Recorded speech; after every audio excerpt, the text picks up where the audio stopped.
사람을 바라보면서 인사합시다. 말씀에 붙잡혀 참 평안 누리세요. 우리가 질병에 잡힌다든지 여러 가지 염려에 잡히면 또 말씀에 잡히면 나타나는 결과는 다르거든요. 오늘 하나님의 은혜, 능력의 말씀에 붙잡혀 사는 축복의 인생을 말씀을 통해 발견하시기 바랍니다. 첫 번째, 하나님의 세밀한 인도를 받으시기 바랍니다. 예수님 당시 천하를 다스리던 로마 황제 가이사 아구스도, 이 왕이 모든 사람에게 자기 고향으로 돌아가서 호적을 하라고 명령 내렸습니다. 제국을 잘 다스리기 위해서 인구조사를 했던 것입니다. 요셉과 마리아는 살던 동네를 떠나서 요셉의 고향인 베들레헴으로 내려갔습니다. 얼마나 많은 사람이 왔던지 성경에 보니까 여관들이 전부 다 사람들이 가득 차 있어서 예수님 가족은 거할 곳이 없었습니다. 그래서 어떤 여관 주인이 머물 곳이 마구간밖에 없는데 여기라도 머물 곳으로 삼어라 이래서 마구간에서 지내게 됐고, 그곳에서 예수님이 탄생하셨고 마을 구유에 누이게 된 것입니다. 동방박사는 천사의 지시를 받고 본국으로 돌아갔습니다. 헤롯은 아기 예수를 찾아서 죽이려고 했습니다. 요셉은 주의 사자의 지시에 처음에는 많이 두려웠을 것입니다. 베들레헴에서 애굽까지의 거리는 120km거든요. 건강한 장정이라도 5일길이 걸리는 거리입니다. 예수님이 갓 태어나셨고 산후조리도 잘 안 된 마리아를 이끌고 내려가야 하기 때문에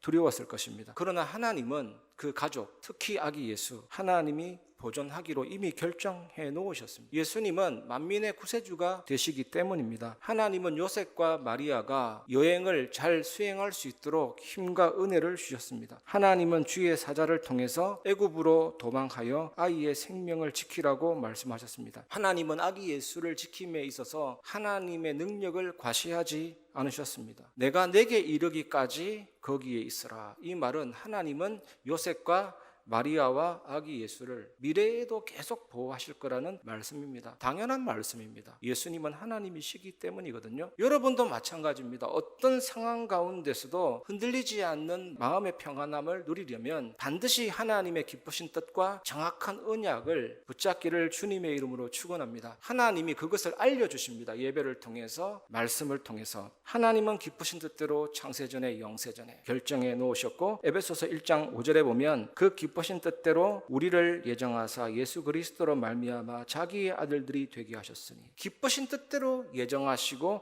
작정하셨습니다. 그래서 우리는 하나님의 기쁘신 뜻이 뭔지, 정확한 언약이 뭔지 그것을 예배를 통해, 말씀을 통해 붙잡으면 됩니다. 그러면 이 복음 가지고 인생을 대충 사는 것이 아니라 진짜 오직 예수 완전 복음하면서 이 복음의 전도자의 길을 걸어가는 것입니다. 그래서 십자가의 고난의 길 같은 애굽의 여정, 애굽으로 내려간 것은 예수님의 죽음, 십자가의 고난, 예수님의 삶이 십자가 설명이라니까요. 예수님의 삶은 낮아지심의 설명이고 우리를 위한 모든 고난과 문제를 당하시고 해결하신 걸 얘기합니다. 십자가의 길 같은 애굽의 여정 속에서도 요셉과 마리아가 승리할 수 있었던 비밀은 하나님의 세밀한 인도를 받았기 때문입니다. 이 축복을 한 주간 누리시기 바랍니다. 그리고 이번 주간 우리가 두 번째로 붙잡아야 될 메시지가 있습니다.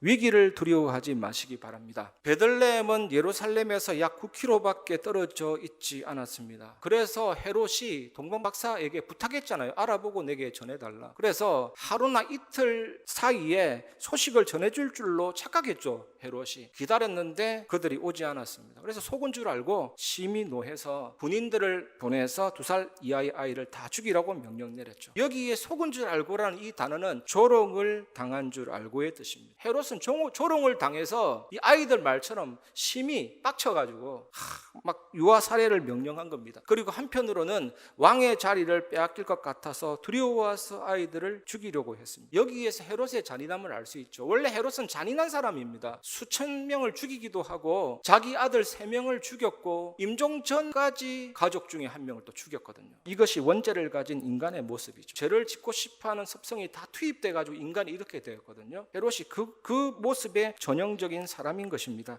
마태복음 2장 17절, 이에 선지자 예레미야를 통하여 말씀하신 바 이랬습니다. 예수님의 모든 삶은 예언의 성취라는 말입니다. 예레미야 선지자를 통하여 말씀하신 바, 그게 다 성취됐다. 그리스도를 통해서. 그 성취의 그 초점이 뭡니까? 그 전부 다 복음입니다. 십자가 복음. 하나님이 미리 말씀하신 대로 일을 이루시고 창세전에 영세전에 시간 안에서 일어나는 모든 일들을 결정해 놓고 진행하십니다. 여러분 정말로 믿으시기 바랍니다. 저는 예전에 그림을 하나 보는데 십자가가 있고 예수님이 있는데, 달린 예수님이 있는데 점선으로 예수님 안에다가 착착 또 하나의 사람 모습을 그려놓은 거 있죠. 그거 굉장한 의미입니다. 십자가에 달린 예수님만 보지 마시고 그 예수님 속에 있는 나를 봐야 돼요. 우리가 죽었다, 모든 문제 끝났다라는 그거거든요, 여러분. 그 죽음을 말합니다. 그 죽음이 생명이고 그 죽음이 능력이고, 나를 그리스도 안에 집어넣어 주신 그 함께, 그 연합, 그 동거가 십자가 복음입니다. 완전한 능력입니다. 사탄 재앙 지옥 권세 깨트리신 그 예수 그리스도,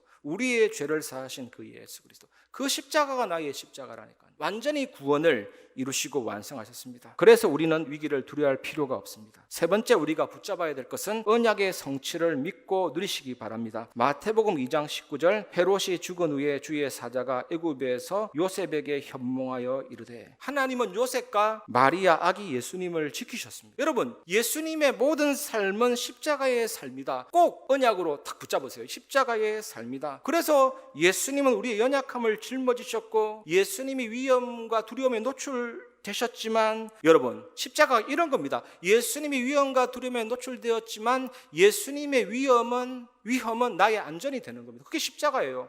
예수님의 두려움은 나의 승리가 되고 나의 확신이 되는 거예요. 이게 얼마나 놀라운 비밀인 줄 아십니까? 예수님은 우리의 두려움을 완전히 짊어지셨습니다. 이사야 50장 6절에 나를 때리는 자들에게 내 등을 맡기며 나의 수염을 뽑는 자들에게 나의 뺨을 맡기며 모욕과 침뱉음을 당하여도 내 얼굴을 가리지 아니하였느니라. 예수님은 나를 대신해서 고난을 당하셨는데 예수님이 등을 맡겼기 때문에 우리가 등을 맡기지 않아도 되는 게 십자가의 비밀이에요. 예수님이 뺨을 맞았기 때문에 우리가 뺨을 맞지 않도록 하신 것이 십자가의 비밀이에요. 세상 말로는 역설 중에 역설이죠. 승리하고 승리를 줘야 되는데 반대라니까요. 예수님이 뺨을 맞았기 때문에 나는 뺨을 맞지 않도록 그 은혜가 임한 것입니다. 예수님이 모욕과 침뱉음을 당했기 때문에 우리가 모욕과 침뱉음을 안 당하도록 그 은혜를 주신 것입니다. 얼마나 귀하고 놀랍습니까? 그래서 복음을 정말로 아는 자는 십자가를 찬양해요. 보혈을 찬양해요. 십자가 내가 처음 볼 때의 나의 마음에 큰 고통 사라져. 오늘 믿고서 내 눈 밝았네. 참 내 기쁨 영원하도다. 마태복음 2장 23절, 나사렛이라는 동네에 가서 사니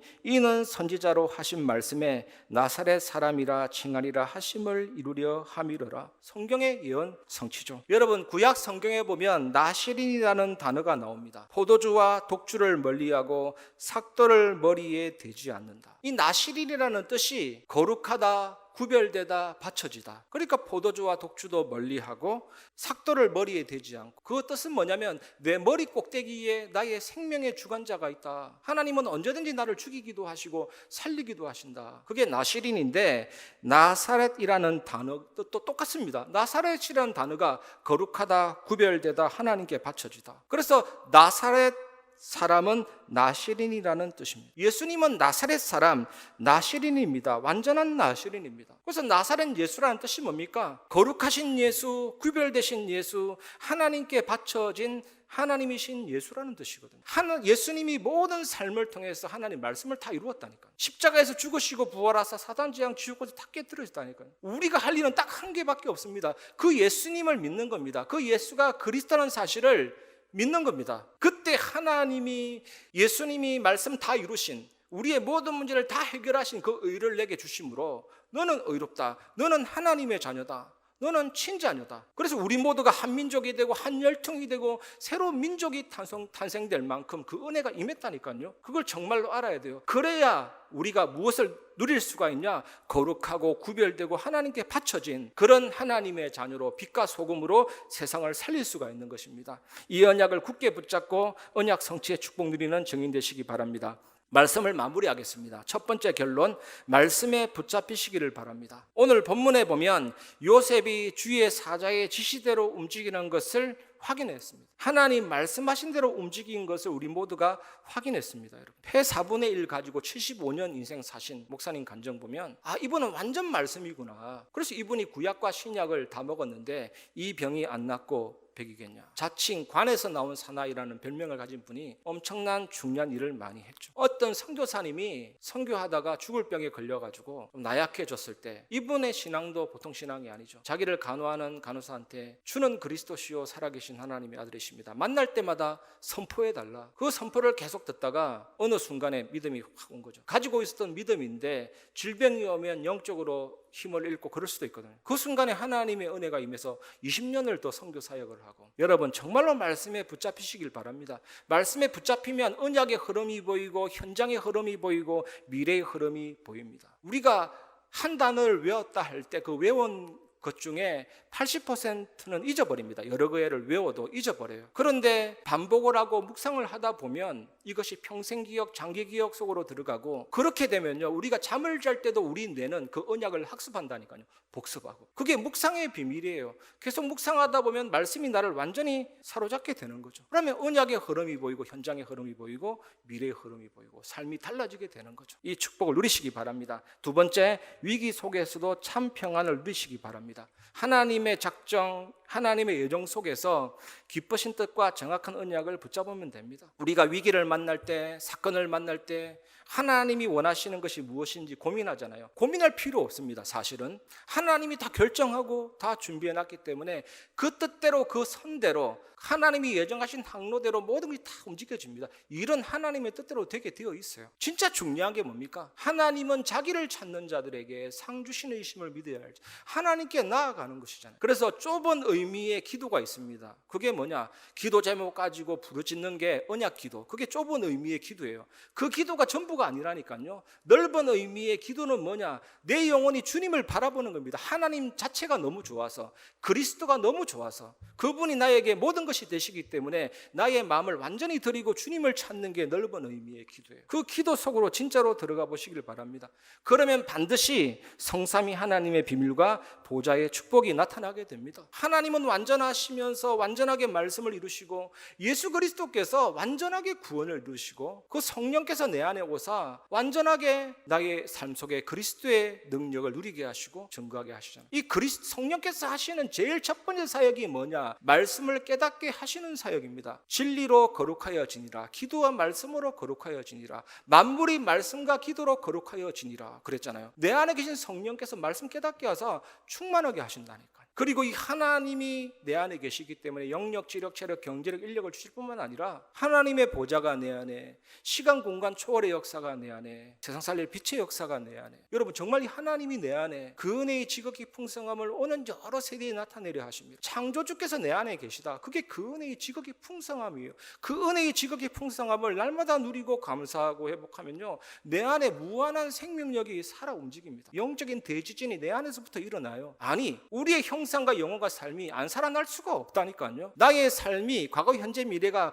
전무후무한 축복으로 바뀌지 않을 수가 없다니까요. 정말 목회자, 중직자, 렘넌트 살리는 그런 사람으로 변화되기 시작합니다. 이 축복 꼭 누리시기를 바랍니다. 그러면 나는 막힌 사람이 될 수가 없습니다. 정말 온 세상을 가여 현장을 향하여 열린 플랫폼적인 사람이 되는 거고, 모든 사람을 지키고 살리는 파수망대 역할을 감당하고 복음 증거를 할 수 있는 안테나가 되는 거죠. 정말 이 사실 누리면요, 나 자신이 행복하고 기쁨이 넘치고 영적인 힘이 있기 때문에 당연히 사랑과 친절, 그리스도의 사랑이 나가게 됩니다. 일단 그것으로 사람을 녹이고 말씀은 말씀대로 증거되고 이런 응답의 역사가 일어나게 됩니다. 이런 성도들이 모인 교회는요, 하나님의 반드시 세 가지 뜰을 회복시켜 주십니다. 다민족의 뜰, 렘넌트의 뜰, 기도 치유 의 뜰. 이것이 교회의 참모습인데 하나님이 회복시켜 주시고 하나님이 역사하고 응답 주실 줄 믿습니다. 이 축복 누리는 증인 되시기를 주님의 이름으로 축원합니다.